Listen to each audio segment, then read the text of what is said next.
Assalamualaikum warahmatullahi wabarakatuh. Perkenalkan, nama saya Nadia Rahmaja dengan NIM 245000002.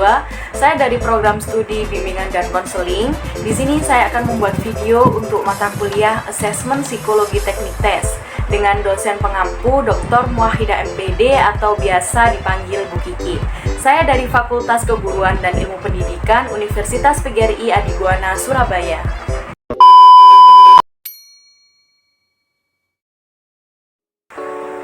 Sejarah tes kepribadian.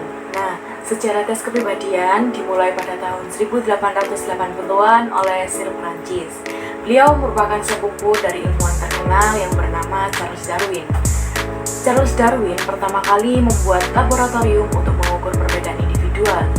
Lalu, salah satu hasil terbesar dari riset yang dilakukan oleh Charles adalah munculnya kuesioner sebagai standar penelitian kepribadian. Inventory pertama yang dikembangkan untuk melakukan penilaian terhadap kepribadian individu adalah The Woodward Personal Data Sheet. Lalu, Robert Woodward membuat daftar dari beberapa gejala yang banyak diungkapkan oleh para psikiater dalam metode wawancara, seperti bertanya, apakah kamu sering ngelamun, apakah kamu takut melihat darah, dan kemudian menyusun daftar tersebut dalam bentuk instrumen. Tokoh penemu tes kepribadian. Nah, ada Sir Francis Galton, yaitu pelopor psikometrika. Lalu Henry Alexander Murray, beliau berperan penting dalam bidang teori diagnosis kepribadian. Ada juga Sigmund Freud, teorinya sangat berpengaruh dalam pemahaman kepribadian. Lalu Carl Jung, teorinya tentang tipe kepribadian, yaitu konsep introvert dan extrovert. A few moments later. Penjelasan tentang tes kepribadian, yaitu kecenderungan seseorang. Tes ini adalah alat ukur yang dirancang untuk mengukur dan mengevaluasi karakteristik kepribadian seseorang yang relatif stabil dari seorang individu. Lalu tujuannya untuk memahami karakter individu dalam berbagai aspek seperti emosi, cara berpikir, berperilaku, serta berinteraksi dengan lingkungannya. Macam-macam tes kepribadian. Yang pertama ada MBTI, Myers-Briggs Type Indicator. Yang kedua DISC, Dominant, Influence, Steadiness, Conscientiousness. Yang ketiga Big Five Personality. Yang keempat EPPS, Edward Personal Preference Schedule. Yang kelima TAT, Thematic Apperception Test. Dan masih banyak lagi. Tes MBTI adalah tes kepribadian yang didesain untuk mengidentifikasi tipe kepribadian, kekuatan, dan kelemahan, serta apa yang menjadi kesukaan atau ketidaksukaan sesuai dengan kepribadian seseorang tersebut.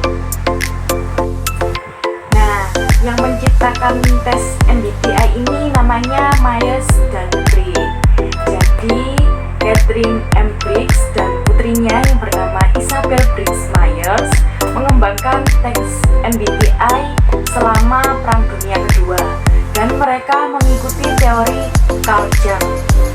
MBTI digunakan konselor untuk tahu preferensi konselingnya supaya bisa menentukan jurusan di perkuliahan atau merencanakan karir ke depannya. MBTI adalah tes paling populer di kalangan organisasi dan perusahaan. Banyak digunakan untuk seleksi dan menentukan posisi karyawan kerja. Tes MBTI mengukur 4 dimensi utama kepribadian yang saling berlawanan, yang setiap orang pasti memiliki dimensi-dimensi tersebut, tapi tingkatannya yang berbeda-beda, dan hasilnya bisa ada 16 kemungkinan tipe kepribadian yang tersusun dari 4 dimensi yang tadi. Jadi, hasilnya tes nanti itu 4 huruf, terdiri dari 4 huruf, seperti itu. 6 hours later. Tomorrow, the next day. 2,000 years later. Cara mengerjakan tes MBTI yaitu membaca instruksi tes dengan seksama, menjawab pertanyaan dengan jujur dan sesuai preferensi masing-masing, menghindari terlalu lama baca soal, dan menyelesaikan slide selanjutnya saya akan memberikan contoh soal tes MBTI, lalu saya akan mencoba untuk mengerjakan tes tersebut dan lanjut sampai cara membaca hasil tes MBTI.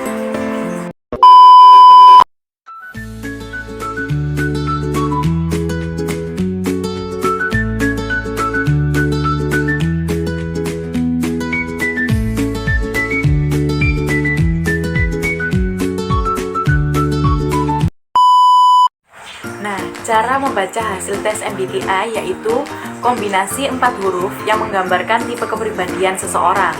Setiap hurufnya mewakili preferensi dalam 4 dimensi utama. Contohnya seperti INFP, INTJ, dan lain-lain. Nah, ini adalah lembar jawaban dari soal tes MBTI yang sudah saya kerjakan. Hasilnya yaitu ISFP, yang berarti santai, tenang, bersahabat, peka, baik, ramah, tak pernah memaksakan pendapatnya, pengikut yang setia, menikmati hari ini dan tak akan merusaknya dengan keburu-buruan yang tidak perlu.